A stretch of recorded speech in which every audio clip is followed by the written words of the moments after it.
I closed not my eyes that night. My internal being was in a state of insurrection and turmoil.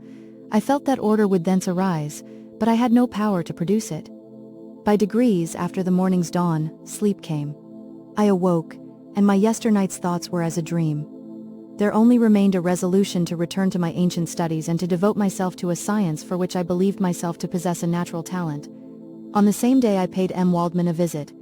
His manners in private were even more mild and attractive than in public, for there was a certain dignity in his mien during his lecture which in his own house was replaced by the greatest affability and kindness. I gave him pretty nearly the same account of my former pursuits as I had given to his fellow professor.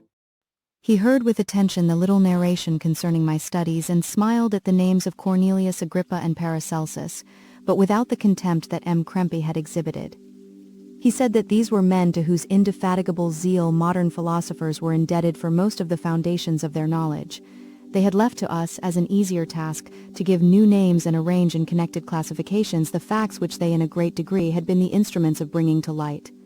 The labors of men of genius, however erroneously directed, scarcely ever fail in ultimately turning to the solid advantage of mankind. I listened to his statement, which was delivered without any presumption or affectation, and then added that his lecture had removed my prejudices against modern chemists. I expressed myself in measured terms, with the modesty and deference due from a youth to his instructor, without letting escape, inexperience in life would have made me ashamed, any of the enthusiasm which stimulated my intended labors. I requested his advice concerning the books I ought to procure. I am happy, said M. Waldman, to have gained a disciple, and if your application equals your ability, I have no doubt of your success. Chemistry is that branch of natural philosophy in which the greatest improvements have been and may be made. It is on that account that I have made it my peculiar study, but at the same time, I have not neglected the other branches of science. A man would make but a very sorry chemist if he attended to that department of human knowledge alone. If your wish is to become really a man of science and not merely a petty experimentalist, I should advise you to apply to every branch of natural philosophy, including mathematics.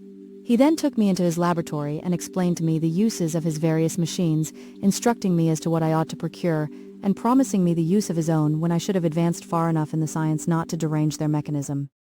He also gave me the list of books which I had requested, and I took my leave. Thus ended a day memorable to me. It decided my future destiny.